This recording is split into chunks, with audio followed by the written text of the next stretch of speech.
जज ने क्यों दिया अपनी पत्नी को तलाक। करीब 7 बजे होंगे। शाम को मोबाइल बजा। उठाया तो उधर से रोने की आवाज़।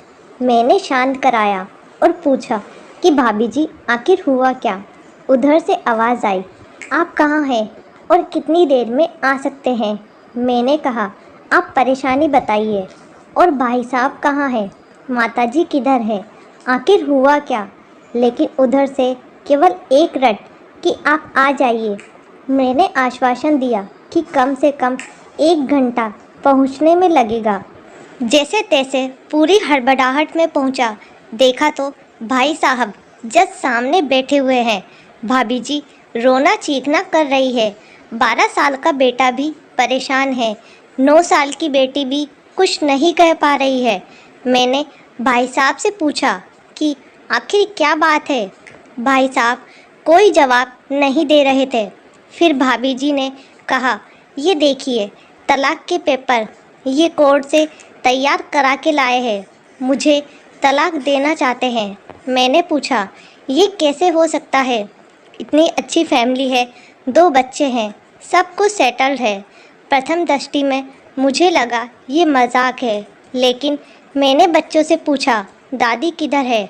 बच्चों ने बताया, पापा ने उन्हें 3 दिन पहले नोएडा के वृद्धाश्रम में शिफ्ट कर दिया है।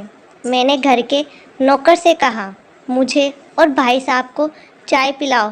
कुछ देर में चाय आई। भाई साहब को बहुत कोशिशें की चाय पिलाने की, लेकिन उन्होंने नहीं पी और कुछ ही देर में वो एक मासूम बच्चे की तरह फूट फूट कर रोने लगे।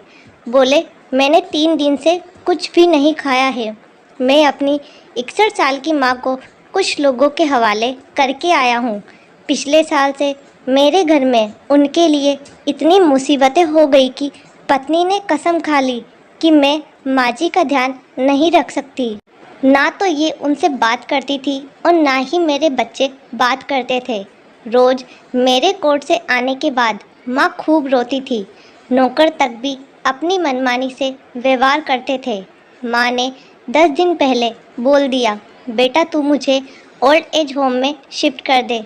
मैंने बहुत कोशिशें की पूरी फैमिली को समझाने की, लेकिन किसी ने माँ से सीधे मुंह बात नहीं की। जब मैं 2 साल का था तब पापा की मृत्यु हो गई थी। दूसरों के घरों में काम करके मुझे पढ़ाया, मुझे इस काबिल बनाया कि आज मैं जज हूँ। लोग बताते हैं माँ कभी दूसरों के घरों में काम करते वक्त भी मुझे अकेला नहीं छोड़ती थी। उस माँ को मैं ओल्ड एज होम में शिफ्ट करके आया हूँ। पिछले 3 दिनों से मैं अपनी माँ के एक एक दुख को याद करके तड़प रहा हूँ, जो उसने केवल मेरे लिए उठाए। मुझे आज भी याद है, जब मैं 10th की परीक्षा में अपीयर होने वाला था, माँ मेरे साथ रात रात भर बैठी रहती। एक बार माँ को बहुत फीवर हुआ।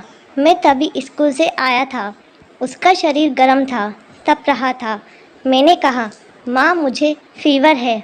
हंसते हुए बोली, अभी खाना बना रही थी इसलिए गर्म है। लोगों ने उधार मांगकर मुझे दिल्ली विश्वविद्यालय से LLB तक पढ़ाया। मुझे ट्यूशन तक नहीं पढ़ाने देती थी कि कहीं मेरा टाइम खराब ना हो जाए।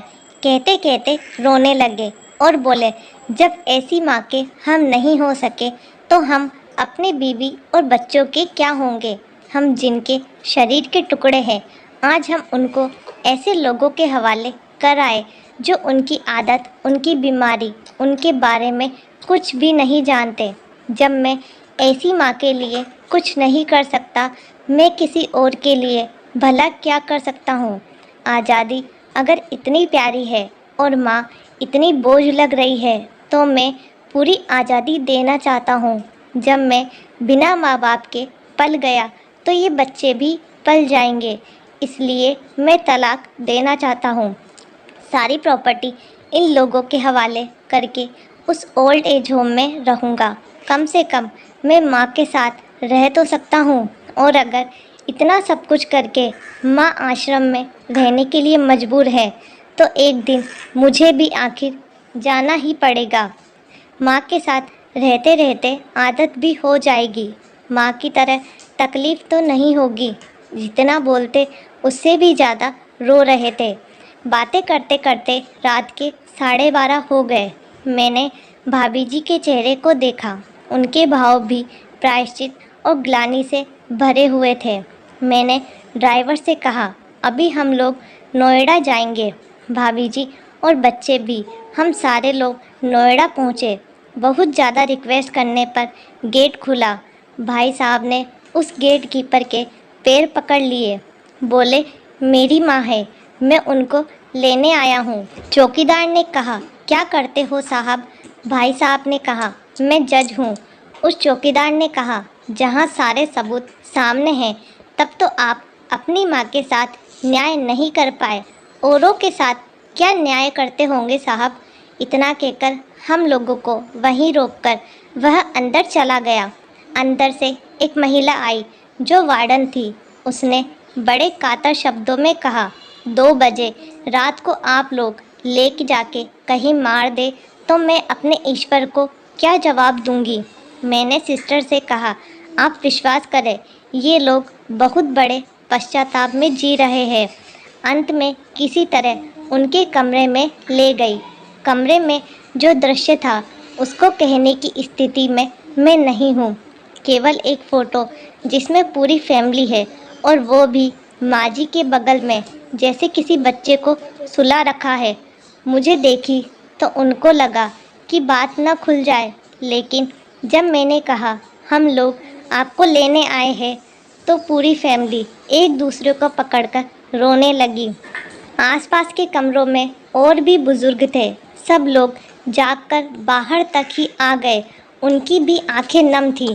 कुछ समय के बाद चलने की तैयारी हुई। पूरे आश्रम के लोग बाहर तक आए। किसी तरह हम लोग आश्रम के लोगों को छोड़ पाए। सब लोग इस आशा से देख रहे थे कि शायद उनको भी कोई लेने आए। रास्ते भर बच्चे और भाभी जी तो शांत रहे, लेकिन भाई साहब और माता जी एक दूसरे की भावनाओं को अपने पुराने रिश्ते पर बिठा रहे थे। घर आते आते करीब 3:45 हो गए। भाभी जी भी अपनी खुशी की चाबी कहाँ है ये समझ गई थी।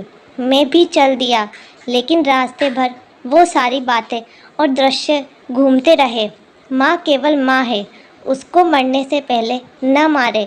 माँ हमारी ताकत है, उसे बेसहारा न होने दे। अगर वह कमज़ोर हो गई तो हमारी संस्कृति की रीढ़ कमज़ोर हो जाएगी। बिना रीढ़ का समाज कैसा होता है, किसी से छुपा नहीं। कुछ भी करे, लेकिन हमारी जननी को बेसहारा बेघर न होने दे। अगर माँ की आँख से आंसू गिर गए तो ये कर्ज कई जन्मों तक रहेगा। यकीन मानना, सब होगा तुम्हारे पास, पर सुकून नहीं होगा। सुकून सिर्फ माँ के आंचल में होता है। उस आंचल को बिखरने मत देना। तो दोस्तों, आपको ये कहानी कैसी लगी? वीडियो अच्छी लगे तो प्लीज़ चैनल को लाइक से सब्सक्राइब जरूर कीजिए। Thank you.